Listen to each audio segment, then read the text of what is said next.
राधे राधे दोस्तों, कैसे हैं आप सब। मैं सांची दुबे अपने चैनल गुलगुल दुबे ब्लॉग्स पे आप सभी का दिल से वेलकम करती हूँ। श्री राधे आप सभी का। तो आज का टॉपिक और जो मैं मोटिवेशनल वीडियो लेके आई हूँ वो आपको अगर अच्छी लगती है तो आप कमेंट से ज़रूर बताइएगा। अगर मेरे शब्दों में कहीं त्रुटि लगे या मेरे शब्दों से आप सहमत ना हो तो मैं पहले से भी क्षमा मांग लेती हूँ कि कहीं ना कहीं अगर आप मेरे शब्दों से आघात हो या मेरे शब्दों से आपको किसी प्रकार की मानसिकता या किसी प्रकार की इमोशनली इफेक्ट पड़े या ठेस पहुँचे तो मैं सॉरी करती हूँ। लेकिन ये मेरी पर्सनल थिंकिंग है जो आपको बताऊँगी। कहीं ना कहीं मुझे आशा है कि आप भी हमारे शब्दों से 100/100 अग्री करेंगे ही। तो मेरे शब्द ये हैं आज के कि जीवन में बहुत सारी सिचुएशन आती है जिसको सभी लोग हैंडल करते हैं और कहीं ना कहीं हम भी फेस आउट करते हैं, सब लोग करते हैं। तो निकलने की समझ में नहीं आता है कि क्या मेरे साथ ही ऐसा हो रहा है। बहुत सारे लोग हैं जो चंद चीज़ों में आगे निकल जाते हैं, हम पीछे रह जाते हैं। हमारी अच्छाई, क्या मेरा अच्छा होना मेरे लिए घातक है या मैं भी लोगों की तरह बुरे बन जाऊं या मैं वैसा करूं जैसे लोग कर रहे हैं, मैं आगे क्यों नहीं जा रही हूँ। बहुत सारे सवाल होते हैं जिसका जवाब सिर्फ एक होता है, योर थिंकिंग। अब आप कहेंगे कि इसमें मेरी गलती क्या है, मेरी सोच क्या गलत है, मैं आगे नहीं बढ़ूँ, मैं आगे नहीं जाऊँ, मैं अपने को क्यों कम समझूँ। बिल्कुल आप कम मत समझो, लेकिन सामने वालों को कमज़ोर मत समझो। आप कहीं से भी कमज़ोर नहीं हो, परफेक्ट नहीं हो, ये सोच रहे हो।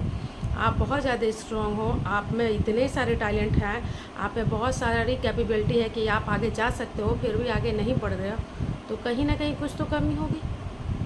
कहीं ना कहीं कुछ तो आपकी जो स्ट्रेटजी है, जो कार्यशैली करने का जो तरीका है उसमें कमी होगी। काम आप भी करते हैं, काम वो भी करता है, चंद चीज़ों में वो चीज़ हो जाती है, आगे बढ़ जाता है और आप नहीं बढ़ते। कहीं ना कहीं कुछ ना कुछ तो त्रुटि होती होगी ना। अगर वो त्रुटि हो भी रही है तो उसमें खुद को डेमोरलाइज करने की ज़रूरत नहीं है। आज का मेन टॉपिक है हताश। शब्द बहुत बड़ा है हताशा, और बात बहुत लंबी भी नहीं जाएगी, बस छोटी होगी। और अभी से भागिएगा मत। अगर हमारी बातें अच्छी लग रही होगी तो थोड़ी देर और रुकिएगा, थोड़ी सी और सुन लीजिएगा। अगर अच्छी लगे तो ज़रूर सुनिए।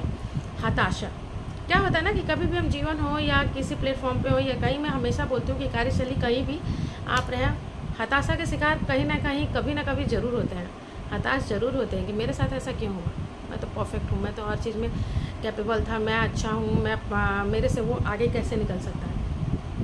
जब हमारी थिंकिंग ओवर थिंकिंग हो जाती है ना, ओवर थिंकिंग मतलब जब मैं खुद को 50 होने के बाद 100 सोचने लगती हूँ और मेरे कर्तव्य जो होते हैं, मेरे कार्यशैली जो होते हैं 50 पे ही रहते हैं।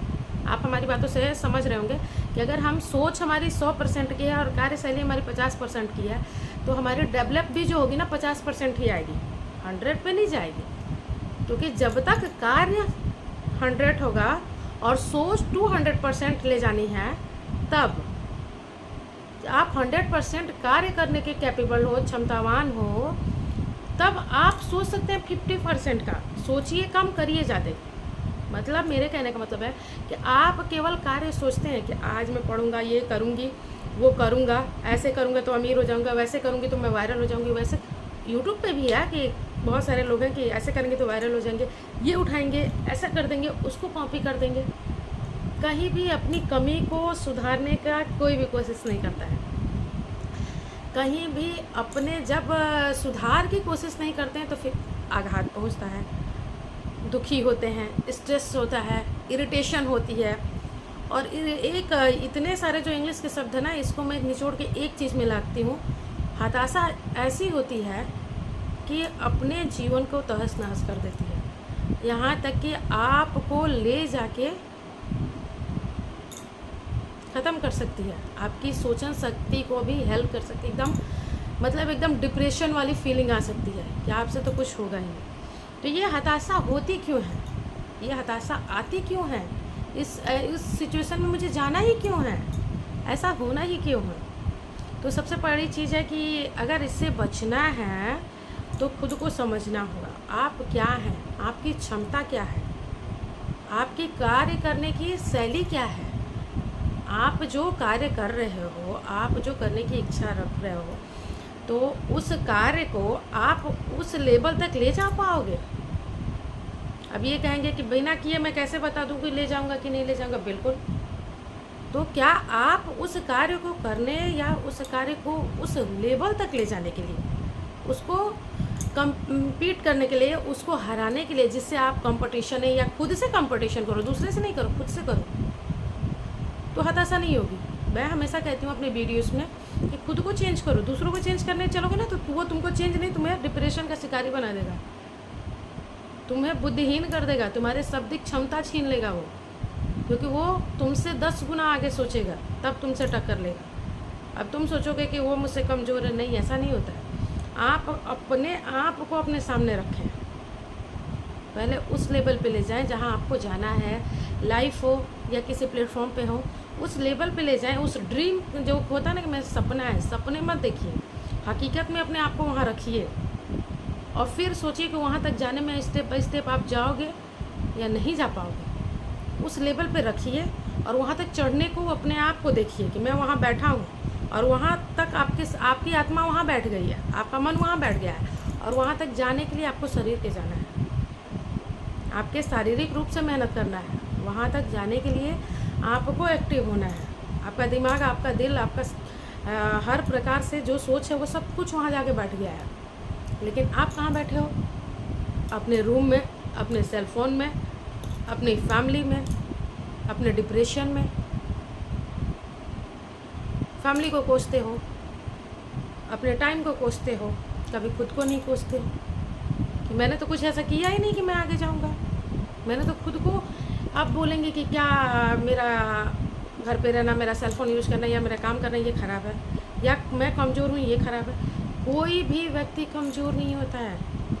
दैविक शक्ति जो लोग होता है, कोई भी इंसान जो होता है वो कमज़ोर नहीं होता। जो देव होते हैं, जो मनुष्य की रचना होती है पंच तत्वों से, सब में पंच तत्व विराजमान होते हैं। ये कब आपको ध्यान रहेगा? सब में पंच तत्व विराजमान रहते हैं, लेकिन किसको कौन सा तत्व एक्टिव करना है वो उसकी बुद्धिजीविता पर निर्भर करती है।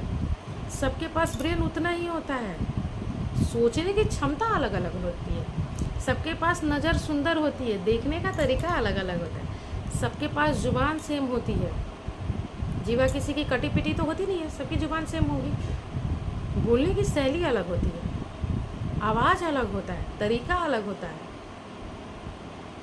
इंसान की शक्ल अलग होती है, संरचना अलग होती है, लेकिन बनाने वाले ने सबको सेम टू सेम दिया है। सोचने की, तर्क करने की, तर्क उस लेवल तक करने की सबके पास क्षमता होती है, सब कुछ होता है, और अपने आप को आगे बढ़ाने की भी क्षमता मिलता है। अब आप सोचेंगे कि हमको कोई आए, उठाए, फिर वहाँ ले जाकर बैठाए, पॉसिबल है? बिल्कुल पॉसिबल नहीं है। आपको खुद उठना है, आपको खुद चलना है, आपको खुद वहाँ जाके बैठना है, फिर आप आगे बढ़ सकते हो। हताशा का शिकार ज़रूरी नहीं है कि आप किसी प्लेटफॉर्म पे ही होंगे, जीवन में भी हो सकते हैं। जीवन में भी क्यों हो जाएंगे? केवल अपने शब्द की वजह से, अपनी सोच की वजह से। अगर आप किसी चीज़ में आगे, अब मान लीजिए कि आपको खाना खाना है, एज एग्जाम्पल है कि मान लीजिए आपको खाना खाना है, भोजन करना है, भोजन आपके पास चल के आएगा या आप खुद लेके जाएंगे, बैठ के खाएंगे, या भोजन उठ के आपके मुंह में चला जाएगा? उसके लिए भी शारीरिक परिश्रम करना पड़ेगा। तो उसीलिए हताशा का शिकार नहीं होना है तो उस हिसाब से सोच रखिए, उस हिसाब से कार्यशैली रखिए, उस हिसाब से कर्तव्य रखिए, उस हिसाब से कार्य कीजिए कि आप कभी हताश नहीं होंगे, कभी डिप्रेशन में नहीं जाएंगे, अपने कार्य को करेंगे। रही बात हारने और जीतने की, ये तो डिपेंड करता है कि आप कार्य कितने % देते हैं। फुल दिया, उसके बाद भी हार गए, तो उससे हार मानने की ज़रूरत नहीं है, उससे हताशा होने की ज़रूरत नहीं है, क्योंकि आपने अगर अपना 100% दिया है तो नेक्स्ट टाइम आप 200% से जीत भी सकते हैं। आगे जाना, पीछे आना, हार जाना, ये डिपेंड नहीं करता है कि आपकी सोच क्या है और कैसी है। डिपेंड करता है कि आपने अपना मेहनत किया, उसके बाद हार मिली है, तो उससे हताश होने की ज़रूरत नहीं है। आपने बहुत बड़ी सीख भी ली है। अगर आप जीत जाते हैं तो फिर आपको लगता है कि अरे ये तो चंद मिनट का मेहनत था, मैं जीत गया। लेकिन हार गए तो आपकी उसकी महत्वता और बढ़ जाएगी आपके जीवन में, कि मैंने इतना मेहनत करने के बाद हारा हूँ, मैं इतना परिश्रम करके हारा हूँ। तो हारा हुआ इंसान ना सबसे बड़ा होता है। हारा हुआ इंसान जो होता है वो सबसे बड़ा विजेता होता है, क्योंकि उसके पास लेसन बहुत सारे होते हैं। जो अपने जीवन में या कहीं भी हार जाता है ना, उसके पास बहुत सारे लेसन होते हैं। वो विजेता से बड़ा विजेता होता है, क्योंकि मेहनत करने के बाद वो हार जाता है। जो बिन मेहनत के हारते हैं उनके लिए तो मेरे पास कोई शब्द ही नहीं है। तो अगर मेरे शब्द आपको अच्छे लगते हों, अगर थोड़े भी अच्छी लगी हो, मेरे शब्द से अग्री कर रहे हो, तो कमेंट से ज़रूर सपोर्ट कीजिएगा और मेरे चैनल को ज़रूर ज्वाइन कीजिएगा। श्री राधे आप सभी को, राधे राधे।